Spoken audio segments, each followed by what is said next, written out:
زاویار نے اسپتال کی راہداری میں قدم رکھا اور پھر قدم قدم چلتا آگے بڑھتا گیا۔ اس نے پچھلے کئی مہینوں سے روبینہ کو نہیں دیکھا تھا۔ وہ اب اس مینٹل ہاسپٹل میں ہی مستقل طور پر رہا کرتی تھی۔ ان کا ذہنی توازن زارا باد والے واقعے کے بعد پوری طرح متاثر ہوا تھا۔ شروع کے کچھ سالوں تک تو وہ چیختی چلاتی رہی، لیکن پھر وقت گزرنے کے ساتھ ساتھ وہ خاموش ہوتی گئی تھی۔ وہ اس واقعے سے قبل ہی بے حد غم زدہ اور خود ترسی کا شکار تھی۔ ان کا شوہر انہیں عین جوانی میں ایک بچے کی ذمہ داری کے ساتھ چھوڑ کر فرار ہو گیا تھا۔ وہ عرصے تک آئینے میں خود کو دیکھ کر ٹٹولتی رہی کہ وہ کہاں سے نامکمل تھی، وہ کہاں سے بدصورت تھی، انہیں کیوں چھوڑ دیا گیا تھا۔ زاویار تب ان کے اس رویے پر ترش ہونے لگا تھا۔ وہ اکثر ان سے بدتمیزی کر جایا کرتا تھا، لیکن وہ پھر بھی اسے ساتھ لگا کر پیار کرتی تھی۔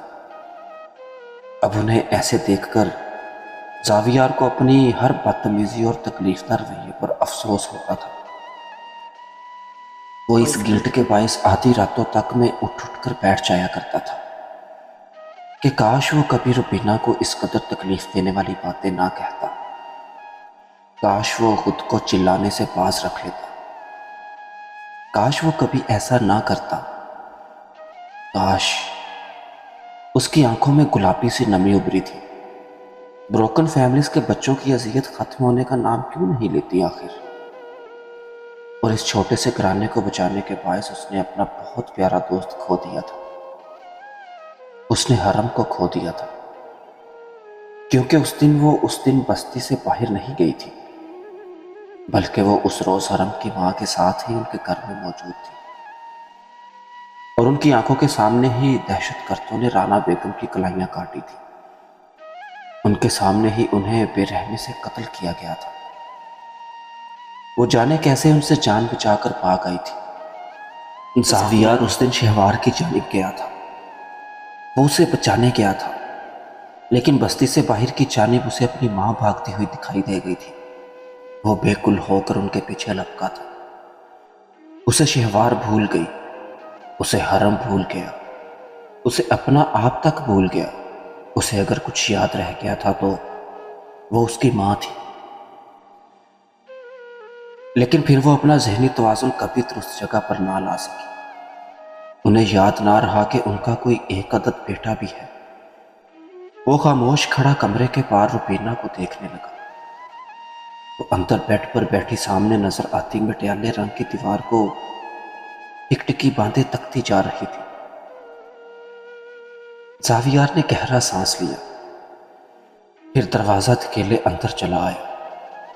روبینہ نے اس کی جانب چونک کر دیکھا تھا۔ وہ انہیں دیکھ کر ہلکا سا مسکرایا۔ شاید انہیں وہ یاد آ جائے، شاید وہ اسے دوبارہ سے اپنا بیٹا کہہ سکے۔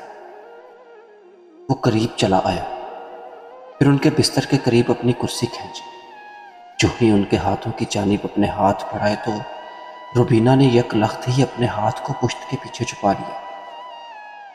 اس کے ہاتھ خالی سے ہوا میں معلق رہ گئے تھے۔ پھر اس نے اپنے ہاتھ بھی پیچھے کر لیے۔ کیا میں آپ کو یاد آیا روبینہ؟ اس کے پوچھنے پر بھی وہ گردن ایک جانب ڈھلکائے سامنے دیوار کو تکتی ہی رہی تھی۔ ان کے لباس سے دوائیوں کی بہت تیز ناگوار سی بو اٹھ رہی تھی۔ ہونٹ کے ایک جانب سے تھوک نکل کر لباس پر گر رہا تھا۔ ان کی ذہنی حالت کو پرسکون رکھنے کے لیے جو دوائیوں نے دی جاتی تھیں، یہ سب ان کے اثرات تھے۔ ان کا جسم بھی ہولے ہولے کپکپاتا رہتا تھا۔ وہ کسی کا سہارا لیے بغیر کھڑے ہونے سے قاصر تھی۔ کیا میں آپ کو تھوڑا سا بھی یاد نہیں اماں؟ اس کے حلق میں کچھ نمکین سا گرا تھا، لیکن جواب ندارت۔ یہ وہی روبینہ تھی جو کہ اس کی ہلکی سی چوٹ پر بلبلا جایا کرتی تھی۔ آج وہ روبینہ اپنے ایک اکلوتے بیٹے کو بھی بھول گئی تھی۔ وہ ایک بیٹا اپنے ایک آخری رشتے کو کھوتا ہوا دیکھ کر گہری سی تکلیف کا شکار ہو رہا تھا۔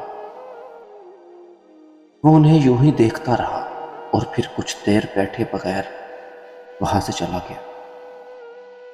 اس بستی پر وارد ہوئے عذاب نے ایک نہیں کئی زندگیاں تباہ کرتی تھی، اور زاویار اس عذاب دینے والوں کو عذاب دینے کے لیے ہی منظر عام پر نمودار ہوا تھا۔ اس نے حرم کو اپنا یقین دلانے کی کتنی کوششیں کی تھی، لیکن ایک وہ تھا کہ اس کی کسی بھی بات کو سننے پر تیار نہیں تھا۔ وہ اپنے باپ کو ڈھونڈ رہا تھا۔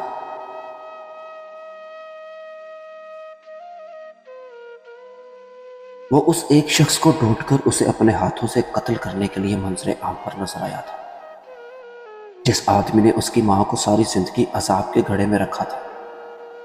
بس وہ اس آدمی کو ڈھونڈ کر قتل کرنے کے بعد اپنی ماں کے لیے ان ساری جگہوں سے دور چلا جائے گا۔ یہی زاویار کا پلان تھا۔ لیکن پھر کچھ چیزیں انسان طے کرتے ہیں اور کچھ چیزیں آسمان سے طے ہو کر زمینی راستوں کا سفر کیا کرتی ہیں۔ اسے طالوت کے ذریعے حرم کی سرگرمیوں کا علم ہو گیا تھا، اور پھر اسے اپنے اندر پلتے سالوں کے غصے کو نکالنے کا موقع بھی مل گیا۔ وہ حرم کو اذیت دینا چاہتا تھا، کیونکہ اس نے بھی زندگی کے کئی سال اس کی وجہ سے اذیت میں کاٹے تھے۔ اس نے حرم کا پیچھا شروع کر دیا۔ وہ جن جن جگہوں پر گیا زاویار نے بھی وہاں جانا ضروری سمجھا۔ وہ بس اس کے کام میں جول پیدا کرنا چاہتا تھا۔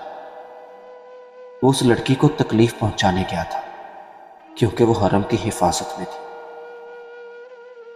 اس لڑکی کے نقصان پر حرم کا نقصان یقینی تھا، لیکن وہ اسے تکلیف نہیں پہنچا سکا۔ اس نے آگے بڑھ کر فصیل کو لاتوں اور بوسوں سے زخمی کر دیا۔ زاویار یہ نہیں کرنا چاہتا تھا، لیکن وہ پھر بھی یہی کر رہا تھا۔ راہداری میں چلتے ہوئے اس نے اپنا جیب میں ارزا ہاتھ نکال کر نگاہوں کے سامنے کیا۔ اس زخم پر اس نے جانے کی پٹی باندھ لی تھی، حالانکہ وہ تو کبھی زخموں پر مرہم رکھنے والا شخص نہیں تھا۔ سیاہ گنگور پلکوں کی چھاؤں اس کے ہر جانب بکھرنے لگی تھی، اور زاویار اس چھاؤں سے گھبرا کر سر جھٹکتا تیز تیز قدم اٹھانے لگا تھا۔